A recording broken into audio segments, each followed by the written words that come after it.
Bueno, decíamos al comienzo del programa que en el péndulo histórico de nuestro país, entre una concepción entreguista, afín al mercado y elitista, y la otra nacional y popular, con un Estado fuerte y nacional, bueno, puede ser que esté a punto de definirse para siempre, nada más y nada menos, que el próximo 26 de octubre. Y casualmente, esto se da en el marco del rescate financiero del Tesoro norteamericano que intervino en el mercado cambiario argentino para evitar una inminente devaluación, además de habilitar el swap de 20.000 millones de dólares antes de las elecciones. Esto lo iban a hacer después, pero viendo la situación como venía, dijeron vamos a dárselo antes, así los mercados saben que hay dólares ahí constantes y sonantes por si hay que acudir a ayudar a la Argentina. Y bueno, para hablar justamente de este tema, estamos en comunicación con el sociólogo Nahuel Sosa, que junto a Pablo Berkovich acaban de publicar un libro, cuyo libro es nada más y nada menos que Planificación o Dependencia. Así que, ¿qué tal, Nahuel? ¿Cómo te va? Pablo Yumato te habla.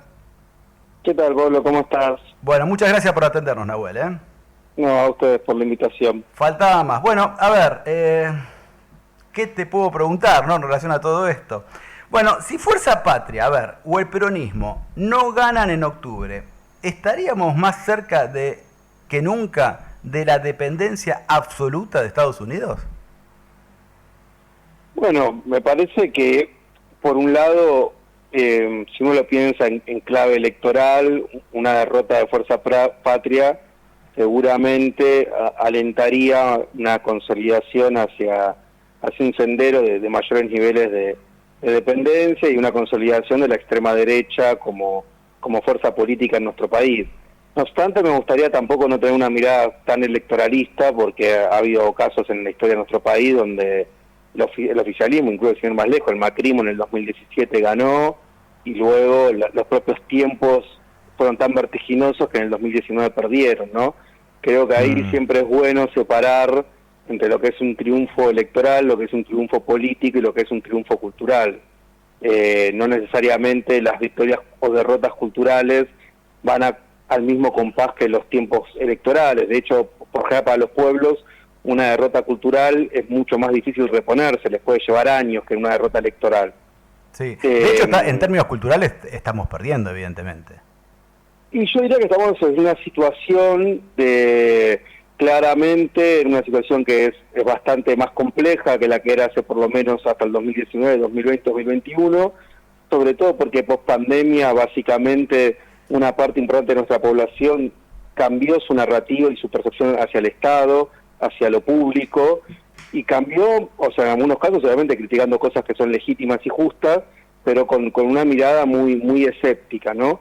No obstante, también uno dice, bueno, lo que pasó con la universidad pública, lo que pasó con recientemente con el Garrahan, da muestra de que todavía esta es una sociedad, la Argentina es una sociedad hipermovilizada, cuando uno lo compara con otro tipo de sociedades, tiene una historia muy rica de luchas, no es una sociedad que tienda al conformismo, es bastante aspiracional con la parte problemática, pero también con la parte de que es una sociedad que suele defender aquello que ha conseguido. Entonces, me parece que empiezan a haber reacciones sociales que uno no las veía en el 2024.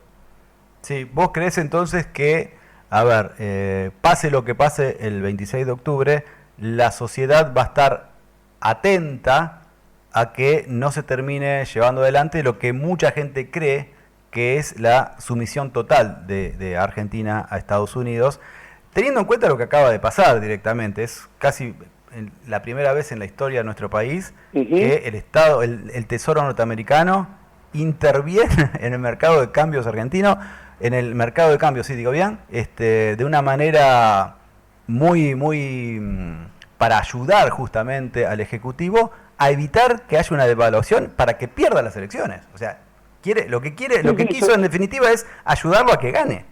O sea, fue más claro echarle agua. Lo que yo creo, Pablo, es que es mucho más difícil para el gobierno reponerse a una derrota que para la oposición, ¿se entiende? Ah, bien. O sea, una derrota para el gobierno realmente puede marcar un punto de inflexión. Bien. Una derrota contundente, una derrota en provincia de Buenos Aires, pero a su vez a nivel nacional o con un nuevo mapa multicolor, al gobierno lo deja herido casi de muerte. Bien. No creo que para Fuerza Patria una derrota la deje herida de muerte. Más bien uno diría... Bien. Perfecto. Si es una derrota ajustada, pero que se ganó en algunas provincias, que que hay una recomposición y que sobre todo empieza a haber otro clima, bueno, Fuerza Patria puede seguir siendo una fuerza claramente competitiva de cara al 2027. Perfecto. Mira, vamos a meternos un poquito en eso. Si Fuerza Patria gana, y si gana bien, digo, por arriba de los 7 puntos sería lo ideal. ¿Cómo crees que va a ser el día 27 en el peronismo en relación a esta puja permanente que hay en esta interna, ¿no? En donde no se ponen de acuerdo acerca de cómo va a ser la conducción y ese tipo de cuestiones. Sé que me estoy adelantando a los tiempos, ¿no? Pero bueno, no te tengo siempre al aire, así que quería un poco que me digas cuál es tu percepción en relación a esto. Mi percepción es que si hay un triunfo electoral, ese proceso se va a ir dando de una forma un poco más rápida y también un poco más saludable, porque sin duda la presión social para que el peronismo encuentre una síntesis va a ser muy grande, ¿no?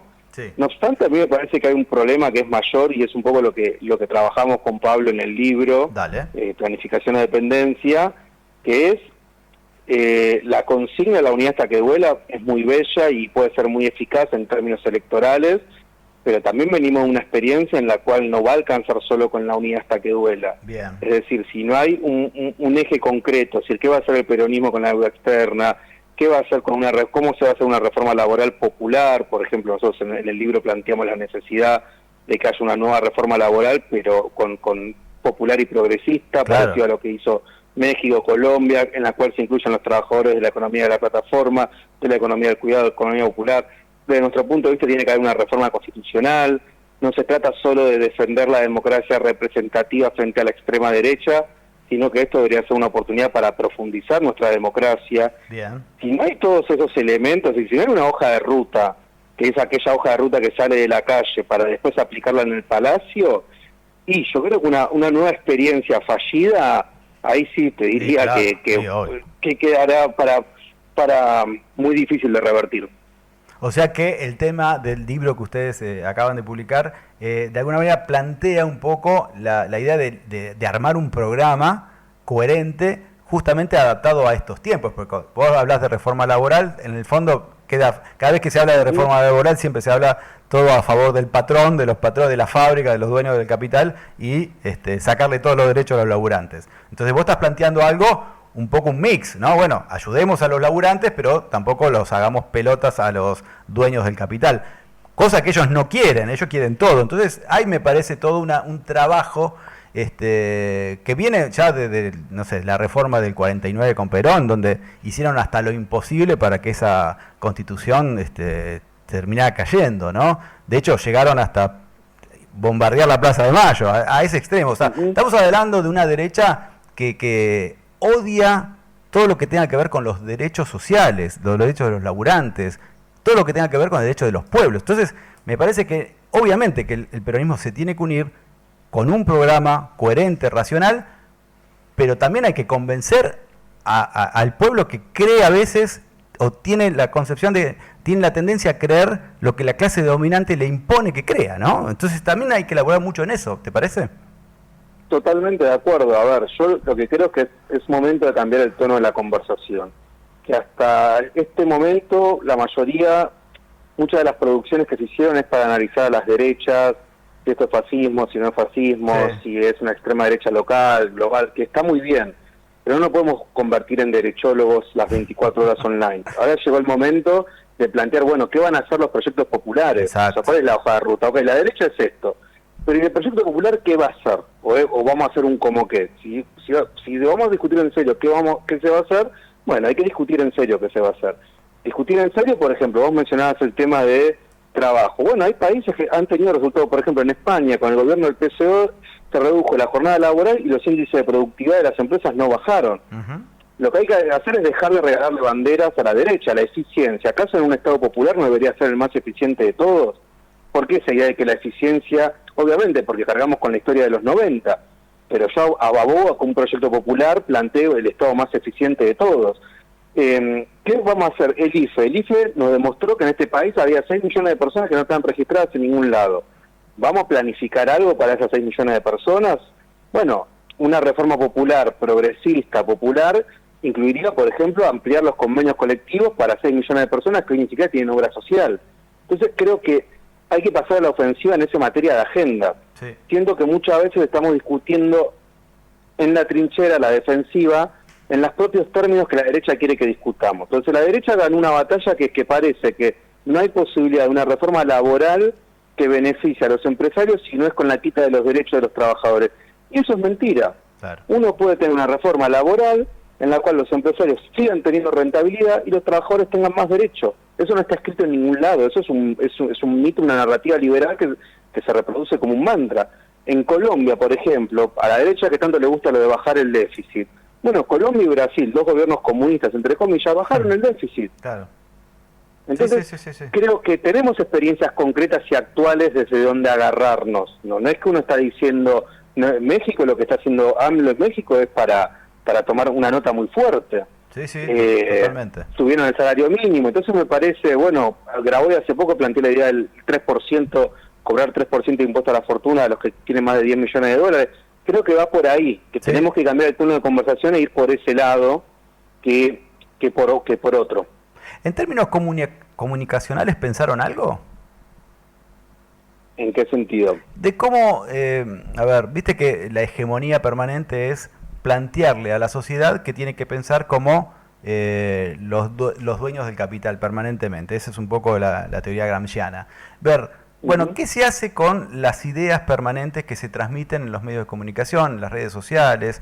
¿Cómo bajar línea de una manera inteligente, racional, que la gente entienda que, bueno, nada, que el peronismo en definitiva, o cualquier fuerza política nacional y popular, le va a terminar conveniendo más que votar a sus verdugos? ¿Hay algo desarrollado en relación a todo esto? ¿Te acordás que hubo en algún momento la posibilidad de un proyecto de comunicación que al final la terminó bajando Clarín de una manera impresionante, ¿no? Bueno, ¿se puede llegar a repensar la comunicación en ese sentido? Sí, sin duda. Yo creo que aparte, en un punto, el fracaso del gobierno de Milei abre una oportunidad porque es como que las burbujas, ¿no? Se empiezan a pinchar. Entonces, la idea de que el Estado está ausente te resuelve tu vida cotidiana empieza a estar en crisis. Me parece que es una oportunidad muy interesante en términos de comunicación política, ¿no? Sí. Entre otras cosas porque la gente percibe en su vida material que hay elementos que no han sucedido. Es decir, hace poco hacíamos una investigación con los jóvenes y muchos de los jóvenes que criticaban al Estado defendían la escuela pública. Entonces, por ejemplo, había una disociación entre que la escuela pública formaba parte del Estado. El Estado era pensado solo como la policía que llegaba al barrio. Claro. Entonces creo que ahí hay un trabajo de decir, bueno, ¿qué es el Estado? Porque uno dice el Estado presente y es algo muy abstracto. Bueno, exacto. El Estado es la salita de la esquina de tu casa, es el maestro que va todos los días, creo que... En la universidad pública. Por ese lado. Sí, la ciencia, la tecnología. La gente no lo ve de ese lado y lo ve como una cuestión administrativa donde hay gente mirándose entre ellos sin hacer nada. Me parece que se vendió mucho. ¿Te acordás la empleada de Gasalla? O sea, se manejó mucho ese concepto de que el Estado es grande y bobo, ¿no? Que no sirve para nada y que le roba a la gente, en definitiva, ¿no? Bueno, hay mucho que laburar en ese sentido. Bueno, vendeme tu libro, o sea, ¿dónde lo podemos ir a comprar? Algunas líneas simplemente para que la gente vaya y lo pueda leer. Bueno, el libro se llama Planificación o Dependencia, lo escribimos junto a Pablo Berkovich, del Desarrollo Nacional de la Calle al Palacio. Lo pueden comprar en las principales librerías y si no también fue publicado por Futurock, en tiendafuturock.com.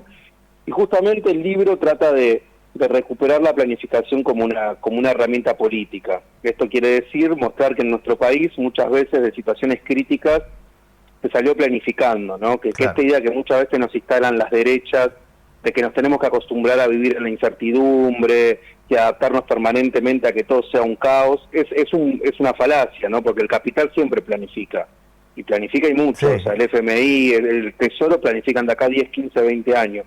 Y nuestro país tiene una historia, desde los planes quinquenales de Perón hasta los planes que hicieron los movimientos sociales para urbanizar sus barrios, y a partir de recuperar esa idea de planificación, nosotros lo que planteamos, bueno, son algunos ejes en materia de democracia, trabajo, ambiente y desarrollo, por donde creemos que el campo popular debería construir en los próximos años. Así que nos parece que es un aporte, pero para discutir un poco más lo que se viene, y no solo discutir el diagnóstico del gobierno de Milei. Totalmente de acuerdo, ojalá que esto lo tenga Cristina y lo tenga Kicillof, así que ya lo empiecen a leer pronto, ¿no? Ojalá que se llegue a sus manos. Supongo que estarán haciendo lo posible por lo menos para que lo tengan. Nahuel, te agradezco muchísimo esta participación en el programa. Gracias, Pablo. Abrazo grande, que estés bien, Chao, chao. Bueno, ustedes lo escucharon, era Nahuel Sosa, que junto a Pablo Berkovich acaba de publicar un libro cuyo título es Planificación y Dependencia, y acá hizo de alguna manera una presentación breve, pero la hizo al fin.